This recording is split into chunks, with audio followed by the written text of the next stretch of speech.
Alright, in this question we are given the moment of inertia of a uniform cylinder of length L and radius R about perpendicular bisector is I. What is the ratio of L by R such that the moment of inertia is minimum? Okay, so the question actually involves two things. One, we first must know what is the moment of inertia of such a cylinder. So let's first draw the cylinder. Say this is the cylinder and this is the axis which is the perpendicular bisector of this cylinder. So this is rotating according to with respect to this perpendicular bisector, and the moment of inertia of the cylinder is given to us as I. We have to first calculate this I. What we will do is that we will take a small section of this cylinder. Say that small section of the cylinder has thickness dx and it is at x distance from this given axis. Now why did we do it is because this will act as an elemental disk. Now we already know the moment of inertia of a disk about diametric axis. So say this is an axis passing through this disk, through the center of mass of this disk along the diameter, and it is rotating about this axis, this particular disk. So the moment of inertia of the elemental disk di, this is with respect to diametric axis. This can be written as dm into r square by 4. This is moment of inertia with respect to diametric axis. Now dm is the mass of this elemental disk, and this can be calculated as total mass divided by total length. Here is L. So total mass divided by total length into length of this small element which is given to us as dx. So say this is dx. This is the total mass of this elemental disk. So this is actually diametric moment of inertia. We will first calculate the moment of inertia of this elemental disk with respect to this axis by using parallel axis theorem. Now following the parallel axis theorem, we may write down di with respect to the parallel axis is equal to di with respect to center of mass axis. Remember, this center of mass axis is this axis because it is passing through the center of this disk. This axis will be passing from the center of this disk. So this can be written as dicm plus dm into x square. X is the distance between the two parallel axes. So if we fill the value, dicm can be written as dm into r square by 4 plus this can be written as dm into x square. Now we fill the value of dm here. We get dm as m by l.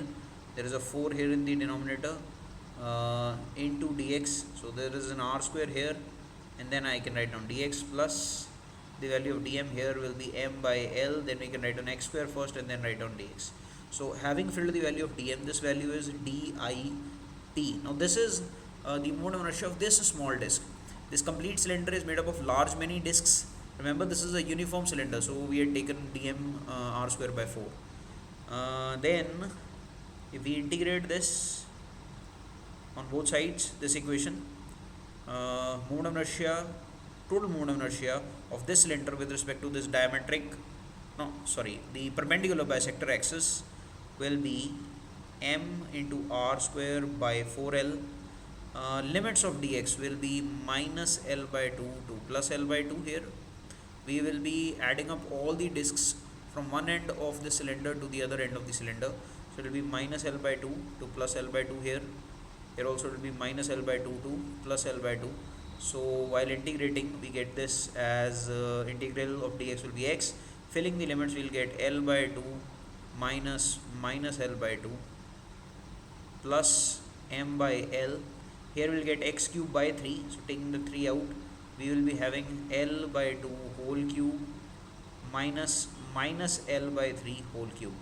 So what we have done is that we have integrated this equation now on both sides, and here on the left hand side we are left with mr square by 4l. Here we will get l by 2 plus l by 2, that is l, and plus here we will get m by 3l. Here we will get l cube by 8 minus l cube by 8 So that will be L cube by 8 plus L cube by 8, that will be L cube by 4 then.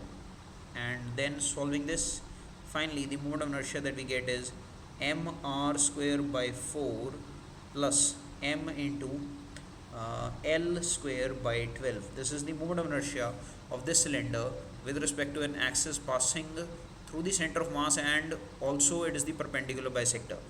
So now we are asked what should be the value of L by R such that this moment of inertia, this value, should be minimum.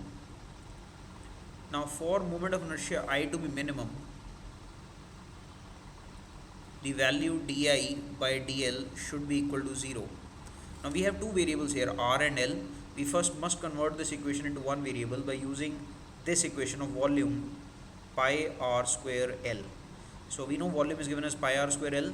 So from here we can substitute the value of r square as v divided by pi l. If we substitute this value here, we get moment of inertia as equal to mr square by 4. Sorry, this r square we will substitute, we will get v by pi l. Let's take m by 4 common here.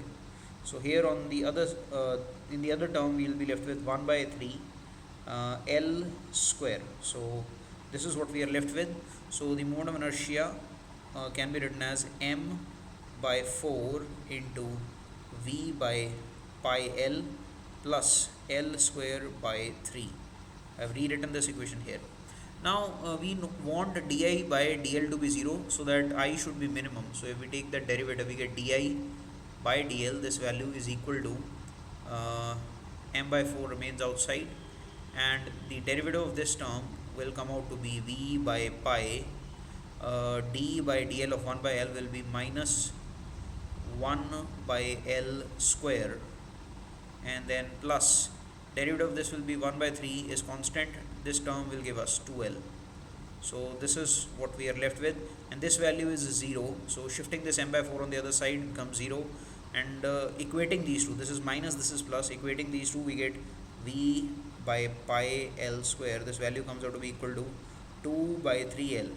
Now we already know that r square equals v by pi l, and we have got here v by pi l square. So if we rearrange, we get v by pi l value is equal to 2 by 3 l square clearly here. So from this this equation and this equation, if we comparing 1 and 2, we see that 2 by 3 l square, this value becomes equal to r square, and now if we rearrange, we get l square by r square as equal to 3 by 2.